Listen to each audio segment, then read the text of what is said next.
Liz Truss, what would you like to ask Rishi Sunak? Well, I've had the opportunity over the past few weeks to ask Rishi lots of questions, and I think I might have actually run out of questions to ask him. Look, I want to have a fair campaign, and the major debate between Rishi and I is about the economy. What I am promising is to deliver tax cuts straight away. And what I would ask Rishi is what he would do on day one on becoming Prime Minister to actually relieve the money that people are struggling to pay out of their household budgets. Rishi Sunak, would you like to answer? Well, you know what? I was going to ask Liz how she was spending her birthday, because for everyone watching, it's Liz's birthday today. So happy birthday, Liz. Thank you. I'm sure not the best way to spend it. Of course, I, as Prime Minister, would come back and do more to help people through, because that's what I've done for the last couple of years. But the other thing I'd also do is make sure that we do think about our children and our grandchildren. And everything we do now has an impact on them. And all the proposals that you hear from me or Liz or anyone else, you've got to think, well, if we're going to borrow to do all those things, what does that actually mean?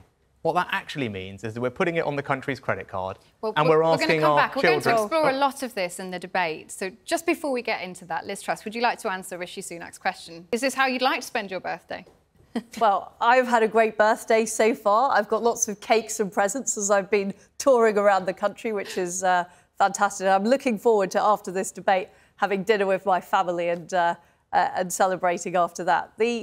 Look, the issue here is we have anemic growth in this country, and we need to fix that. We need to get growth going. We've got the lowest growth projected in the G7.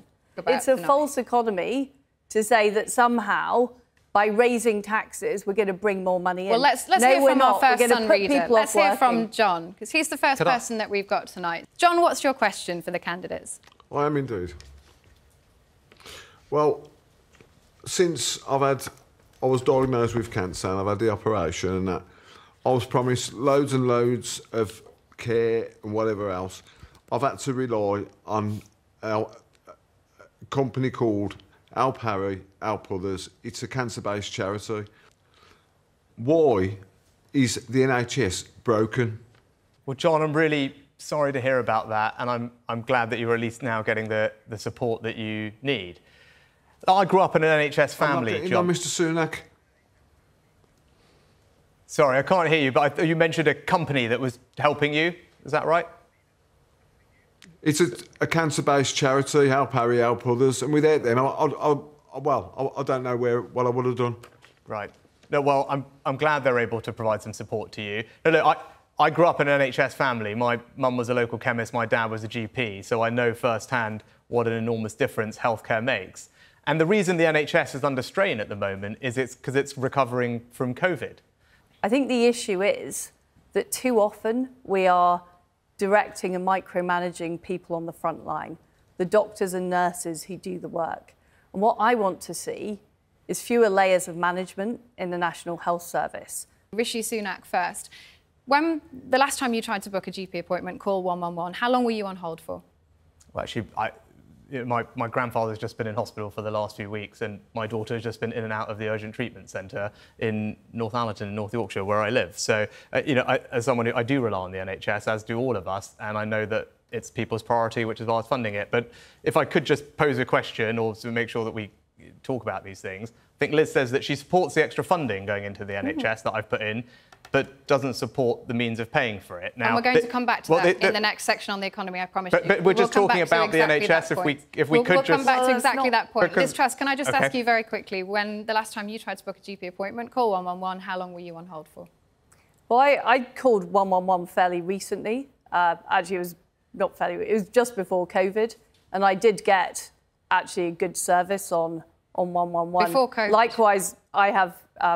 my daughter's had to go to accident emergency for some specific issues with her hand, and we got a good service at the time. But I recognise I've had friends of mine who've had to wait for longer than that very recently. What we need to make sure is that people are keeping more of their own money, and what has happened is that the tax has been raised on families through national insurance, so they're having to pay more money to the Treasury. I do think it is morally wrong at this moment when families are struggling to pay for their food, that we have put up taxes on ordinary people when we said we wouldn't in our manifesto. I think what's morally wrong is asking our children and grandchildren to pick up the tab for the bills that we're not prepared to meet. And if we're now going to have this conversation, that would be great. The UK government has said it will stand with Ukraine till the end. How do you keep people on side? How do you keep people with you when they are suffering and things are likely to get worse? Well, the cost of not doing anything to stand up to Vladimir Putin is immense. If he succeeds in Ukraine, he's not going to stop there. He's going to challenge the freedom and democracy. Oh my God.